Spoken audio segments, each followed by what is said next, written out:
This is going to be another quick mix and match video. I've done similar videos in the past, matching up what you see on the right, the very popular, and it's been out for a while, Partybox, JBL Partybox 110.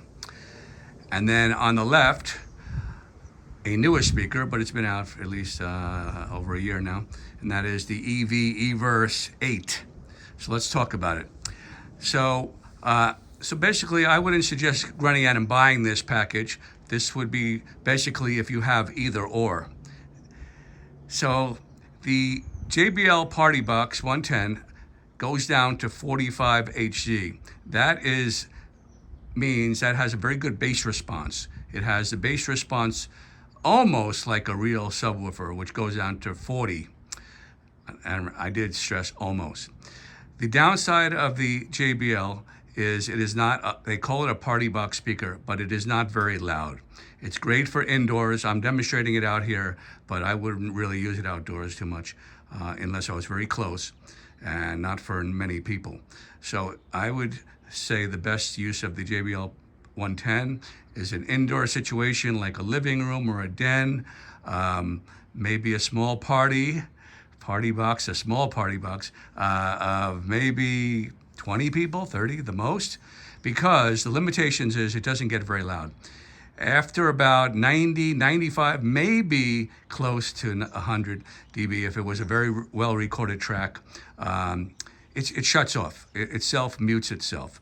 So that's the limitation. It sounds really nice. It's very full range sounding. They've updated it recently through the firmware update, where they now have a better EQ. You can adjust the mid-range, treble, and bass, and it's really nice. It has a nice hi-fi sound in a bedroom or a small den. But just keep in mind that word party box. It's not made for a real party. But if you want a real party, look at the left. That is the Everse 8. Now that's a completely different speaker. People will say, oh, you're comparing apples to oranges. Well, okay, well, that's what this channel is all about, mixing and matching. The Everse 8 is a professional PA speaker. It's a small PA speaker, 8-inch woofer, and it's usually used for ceremonies. Wedding DJs using it quite a bit for ceremonies, or as a monitor in a band situation. It is considerably louder than the Partybox 110, at least twice, maybe 3 times louder. It goes over 100 dB easily. So it needs a nice stand, which I have, so that's another factor. You don't want to put that speaker on the floor to get the best fidelity. You want it at ear level. It's not a heavy speaker, but you do want a nice stand. It's about 18 pounds. The Partybox, I do have it on the floor. It can be stand mounted, but I have it on the floor because when you use a speaker on the floor, you get better bass response. And that is, especially outside where I have no wall reinforcement, so at least you're getting reinforcement from the floor. So I'm using it as a quasi subwoofer. So let's talk a little about price. The Partybox 110 is $400. So there's very few battery operated subwoofers out there, and the ones that are out there, I believe there's a Yorkville. They're very expensive. They're over $1,000. The Yorkville doesn't have a battery that can be replaced, and the performance is not upped like a real subwoofer. So when I think of a real subwoofer, my minimum is the Bose Sub 1, and that's $800. So this is $400, so it's not going to give you the performance of a real subwoofer, but it's going to add low end to that Everse 8, which it already has a good low end. EV8 has a nice low end, but this Partybox, like I said, it goes down to 40. It adds some nice low end. Plus, whenever you add 2 speakers, you have a left and right stereo, quasi stereo, because these aren't actually playing in stereo. I'll show you the hookup in a little while. They're both playing in dual mono. But your ear is fooled when it hears sound coming from the left and coming from the right. Okay, let's talk about why the Everse 8. You can hook up basically any PA speaker to this Partybox, but I'm going to stress that I really want to use a speaker. I'm going to call it an auxiliary speaker, because I'm running it from the Partybox as my sending speaker, Bluetooth speaker.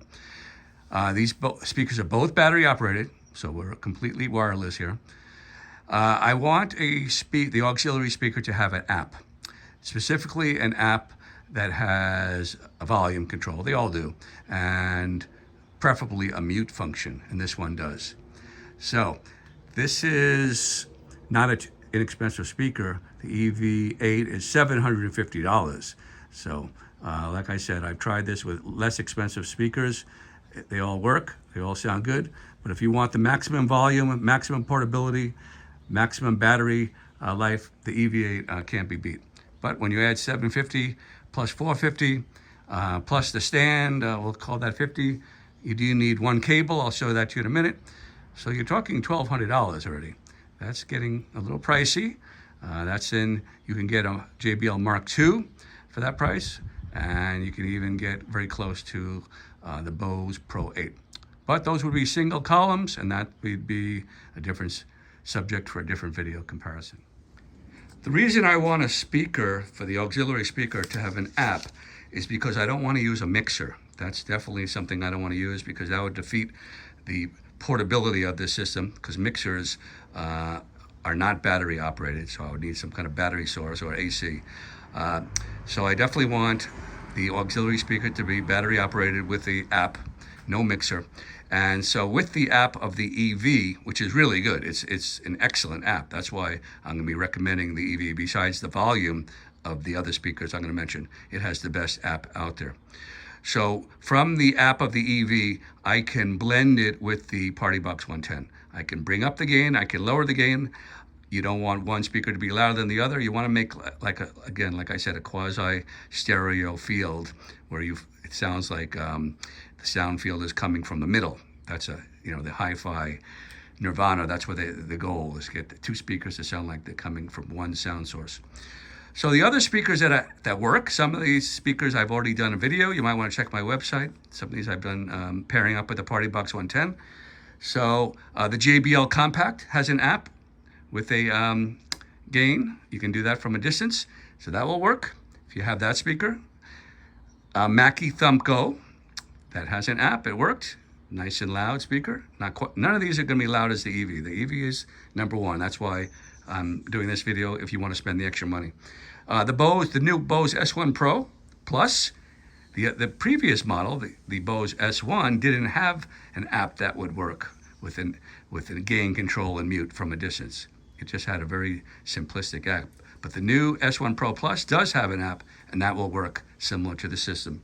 And then the cheapest system, and I did a video on this, look it up if you're interested, is the new Alto Busker. That also has an app. So all those speakers, 1, 2, 3, 4 speakers, they all work with this quasi subwoofer.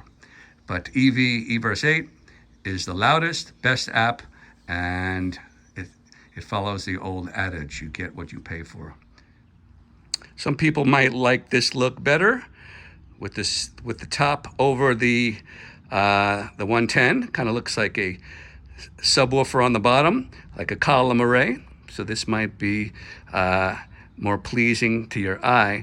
But again, the top and the JBL spread apart 10 to 15 feet is sonically the way to go to create that quasi stereo field that would be missing here. This would just sound like one sound source coming from one spot in the room. Okay, this might be the most important part of the video. So if you have the JBL Partybox 110, how do you connect it? So you're going to go from the aux out, which is right here. You're going to use a 1/8 inch cable. Looks like this. Very common cable, right? And I did get it from Amazon. I believe I got 15 feet. And then you're gonna go from that aux out to your top. And that is the Everse 8. And they have, on input 3 and 4, they have a 1/8 inch input. So it couldn't have been simpler. One cable for $20 and all battery powered. Both speakers are battery powered, no AC required. Some people might mention the Partybox 310. That would have even better bass, But the reason why I never considered it is because it's pretty big. It's 36 to 38 pounds. So that's the weight of a real subwoofer already. It's 550 pounds. I'm sorry, $550. $150 more than this 110. But basically, I didn't go for it because of the weight. But I've heard great things about it. The 310, it's louder, better bass. So, a lot of people are saying this is kind of ridiculous if I'm going to carry something that big. Now, the 110, it's large, but it's not very heavy. It's 23 pounds, but it feels heavy. It's kind of big and bulky. So I know myself, and other people will agree, if I was going to carry something so big, especially outdoors, why not just bring a real subwoofer already? And that would be the Bose Sub 1. Of course, you're going to have to pay $800, twice the price. And you're going to need some kind of external power source, which is another, I don't know, about $500. So yeah, but you're talking about a completely different sonic experience when you have a real subwoofer over an excellent top like the Everse 8. But to sum it up, this is a great indoor system. If you're playing at fairly below 100 dB, which I do play, I play below 100 in the home. I very rarely ever got the 110 to maximum. And by the way, it tells you when it's at maximum. It actually just shuts off. It has a little beep and then it stops going any louder. So I guess you can't damage the speaker. But at its maximum volume, which is very reasonable for the home situation, the EV top adds some nice clarity to the bottom. The JBL adds some nice subwoofer type bass. This is a really nice little system if you're willing to spend the money. Again, I don't know if I would go out and spend $1,200 if I didn't have either one. But if I have the Everse 8, you might want to invest in the 110 to add that some extra low end or that quasi stereo, or probably the other way around. A lot of people have the 110 and they're looking for a high performance small PA speaker. The Everse 8 is, in my opinion, number one. It even beats out the Bose S1 Pro, again, in my opinion. Okay, hope you enjoyed this short mix and match video. If you're looking for a sound demo, that would have to be in a second video because I don't want these videos to get too long. Hope you enjoyed. This is Bill. Later.